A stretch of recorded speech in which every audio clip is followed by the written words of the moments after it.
کہ یورپ کے ایک ملک میں عدالتوں میں مقدمہ چلا،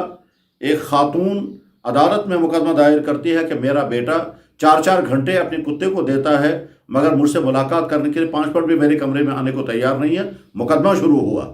اور لڑکے نے اپنی طرف سے وکیل کیا کہ میری ماں مجھ سے جو مطالبہ کر رہی ہے یہ مطالبہ حق نہیں ہے، اور جب اس مقدمے کی کارروائی چلتی رہی، دیکھنے والے دیکھتے رہے، سنتے رہے، یہاں تک کہ آخر میں جج صاحب نے فیصلہ لکھا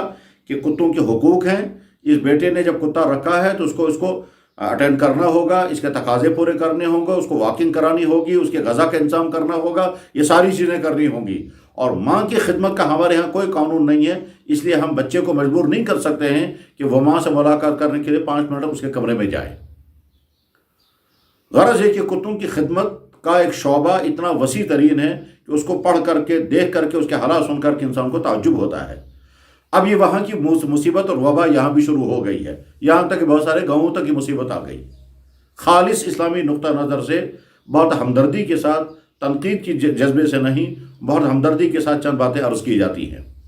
پہلی بات یہ ہے کہ اللہ کے نبی علیہ الصلوۃ والسلام نے انسانی زندگی سے کتوں کی تہذیب کو ختم کیا ہے۔ مدینہ منورہ میں لوگ بڑے شوق کے ساتھ کتے پالتے تھے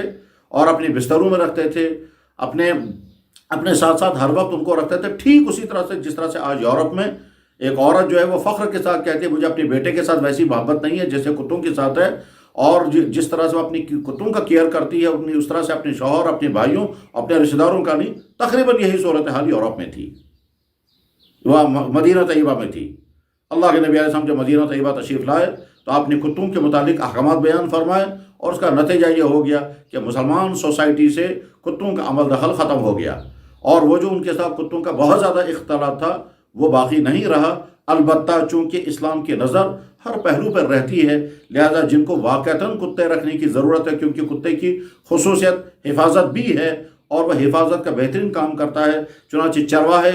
چرواہوں کی ضرورت ہوتی ہے، مکان کے حفاظت کے لیے ضرورت پڑ سکتی ہے، اسی طرح سے فصلوں کی حفاظت کے لیے ضرورت پڑ سکتی ہے، اور شکار کے لیے ضرورت پڑ سکتی ہے۔ ان 3-4 کاموں کے لیے آپ علیہ الصلوۃ والسلام سے اجازتیں مانگی گئی، آپ اجازت دیتے گئے، یہاں تک کہ کتوں کے ذریعے سے کیا جانے والا شکار قرآن کریم نے حلال قرار دیا۔ يسألونك ماذا أحل لهم قل أحل لكم الطيبات وما علمتم من الجوارح مكلبين تعلمونهن مما علمكم الله۔ حدیثوں میں بھی کتوں کے ذریعے سے شکار کرنے کا تذکرہ موجود ہے، اور کتے کے ذریعے سے کیا ہوا شکار جب نیت پڑھ کے سکھایا ہوا کتا جب شکار کرتا ہے تو اس کا شکار ذبح کیے بغیر بھی حلال ہوتا ہے۔ لیکن وہ جو فیشن کے طور پر کتوں کے ساتھ رہنا سہنا تھا وہ سارا ختم ہو گیا، اور اس کے بعد پھر مسلمانوں کے گھروں سے غیر ضروری طور پر جو کتوں کی پرورش کا سلسلہ تھا وہ ختم ہو گیا۔ اب اس وقت یورپ کے نکالی میں جو مسلمان اس میں اپنے آپ کو مطلع کر رہے ہیں، ان کی خدمت میں بڑی دردمندی کے ساتھ درخواست ہے کہ آپ سوچیں، ذرا غور کریں اس کے نقصانات کیا کیا ہیں۔ پہلی بات یہ ہے، اللہ کے نبی علیہ الصلوۃ والسلام نے ارشاد فرمایا، بخاری اور مسلم میں حدیث موجود ہے کہ جس شخص نے بغیر کسی ضرورت کے کتا پالا، اپنے گھر میں کتا رکھا، روزانہ اس کے 2 قیرات ثواب ختم ہو جاتا ہے، روزانہ اس کے 2 قیرات ثواب ختم ہو جاتا ہے، اور 1 قیرات احد پہاڑ کے برابر ہے۔ تو ایک طرف سے گویا ہم نیکی کر بھی نہیں رہے ہیں، اور اگر کوئی نیکی ہو جاتی ہوگی تو وہ ادھر سے برباد ہو رہی ہے۔ تو پہلا نقصان یہ ہے۔ دوسرا نقصان یہ ہے کہ انسان کے پاس 2 چیزیں بڑی قیمتی ہیں، ایک وقت اور ایک پیسہ۔ کتوں کی خدمت کرنے والے اپنا بہت سارا وقت اس کتے کی خدمت میں لگا دیتے ہیں اور بہت سارا پیسہ۔ اب غور کریں، ہزاروں نہیں لاکھوں روپے کے کتے خریدے جاتے ہیں، پھر ان کے لیے خاص قسم کے کمرے بنائے جاتے ہیں، پھر اس میں سردی اور گرمی کا سارا انتظام ہوتا ہے، پھر ان کے لیے خاص قسم کی غذائیں لائی جاتی ہیں،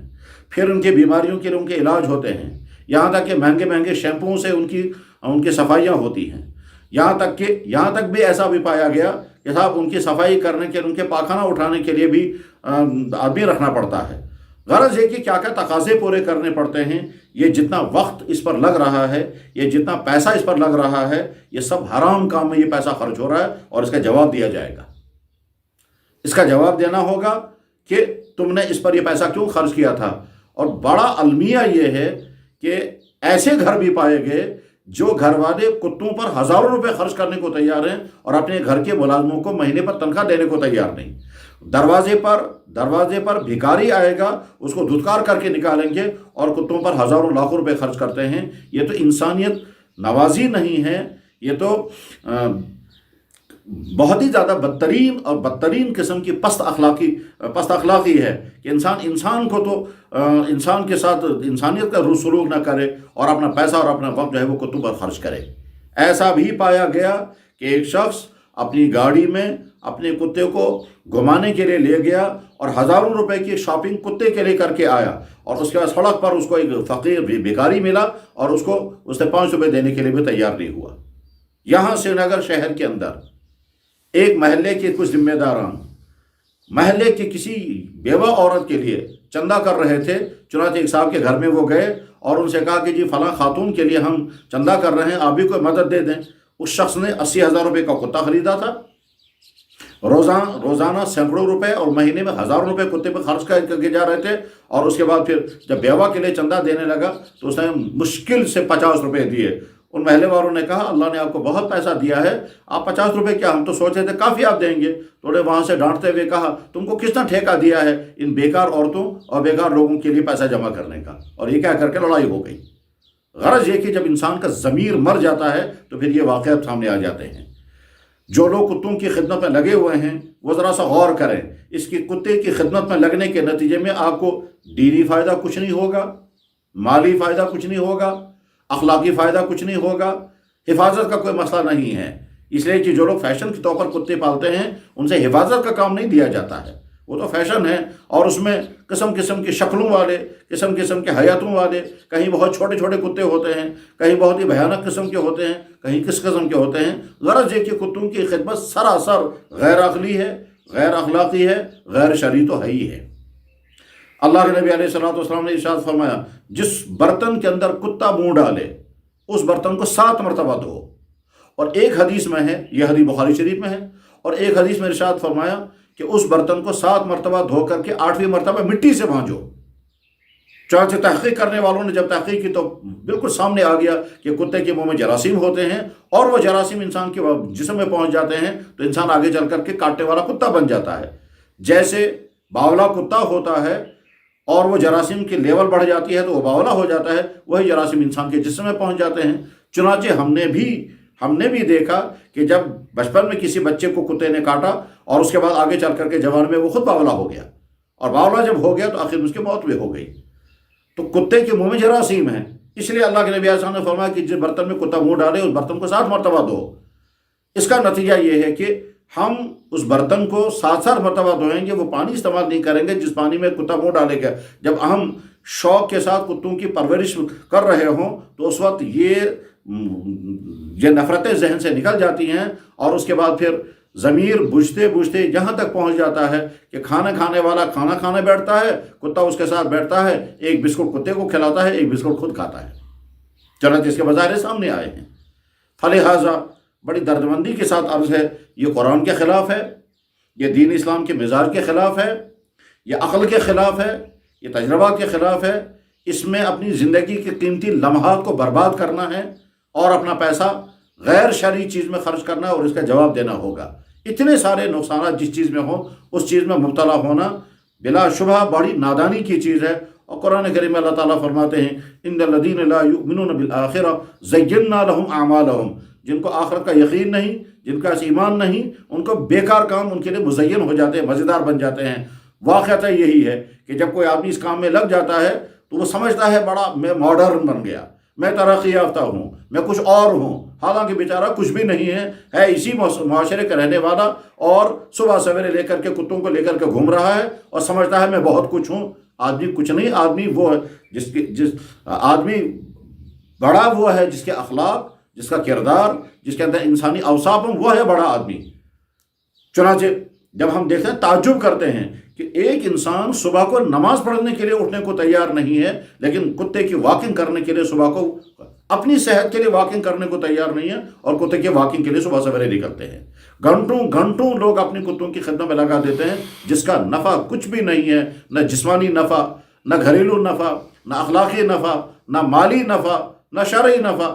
یہی وہ بیکار کام ہے جو مزیدار لگ رہے ہیں۔ لہٰذا ہر وہ شخص جس تک یہ بات پہنچ جائے اور وہ اس مرض میں مبتلا ہو گیا ہو اور اس شوق میں اپنے آپ کو برباد کر رہا ہو، وہ اچھی طرح سے سمجھے کہ یہ یورپ کے ان لوگوں کا جن کے پاس اب خوشی کی کوئی چیز باقی نہیں بچی ہے، کیونکہ آخرت کا ان کے ہاں کوئی تصور نہیں، نیکی اور برائی کا ان کے ہاں کوئی فرق نہیں ہے، وہ اپنی زندگی کو چاہتے ہیں کسی طرح سے انجوائے کریں، کسی طرح سے زندگی کو خوشیوں سے بھریں، اس لیے کبھی شرابیں پئیں گے، کبھی کلبوں میں جائیں گے، کبھی ڈانس کریں گے، کبھی گھومنے جائیں گے۔ وہاں تو زندگی کا نقشہ عمومی طور پر اتنا ہے کہ 4-5 دن کماؤ، 2-3 دن تک موج بناؤ، بس یہی زندگی کا نقشہ ان کے ہاں ہے۔ زُيِّنَ لِلنَّاسِ حُبُّ الشَّهَوَاتِ مِنَ النِّسَاءِ وَالْبَنِينَ وَالْقَنَاطِيرِ الْمُقَنطَرَةِ، بس اتنا ہی نقشہ ان کے پاس ہے۔ اس کی نکاری ہمیں نہیں کرنی ہے۔ بحیثیت مسلمان کے اور بحیثیت ایک عقل مند انسان کے ہم سوچیں کہ ہم اپنا وقت کس چیز پر خرچ کر رہے ہیں۔ ہمارے وہ نوجوان جن کو اس وقت اپنے اندر طرح طرح کی صلاحیتیں پیدا کر رہی تھی، علمی صلاحیت، دینی صلاحیت، دعوتی صلاحیت، اخلاقی صلاحیت اور صحت، اور نہ جانے دین کے کیا کیا تقاضے ہمارے سامنے ہیں اور ملت کے کیا کیا معاملات ہمارے سامنے ہیں، ان معاملات کو حل کرنے کے لیے ہم اپنے اندر خوبیاں پیدا کرنی تھی، اس کے بجائے ہم کتوں کی خدمت پر لگے ہوئے ہیں، جس کتوں کی خدمت کے نتیجے میں ہمیں ملنے والا کچھ بھی نہیں ہے اور آدمی ہاتھ ملتا ہوا چلا جائے گا۔ قرآن کریم میں اللہ تعالیٰ شانہ کا ارشاد مبارک ہے، وہ پڑھ کر کے میں بات ختم کرتا ہوں۔ اللہ جل شانہ فرماتے ہیں وَيَوْمَ يَعَضُّ الظَّالِمُ عَلَى يَدَيْهِ يَقُولُ يَا لَيْتَنِي اتَّخَذْتُ مَعَ الرَّسُولِ سَبِيلًا يَا وَيْلَتَىٰ لَيْتَنِي لَمْ أَتَّخِذْ فُلَانًا خَلِيلًا۔ وہ دن یاد رکھنا جس دن تم ظالم اپنی انگلیوں کو کاٹو گے اور افسوس کرو گے کاش ہم نے نبی کی بات مانی ہوتی، اور افسوس کرو گے ہم نے فلاں کی بات کیوں مانی، ہم نے فلاں کی سوسائٹی کیوں دی، ہم نے فلاں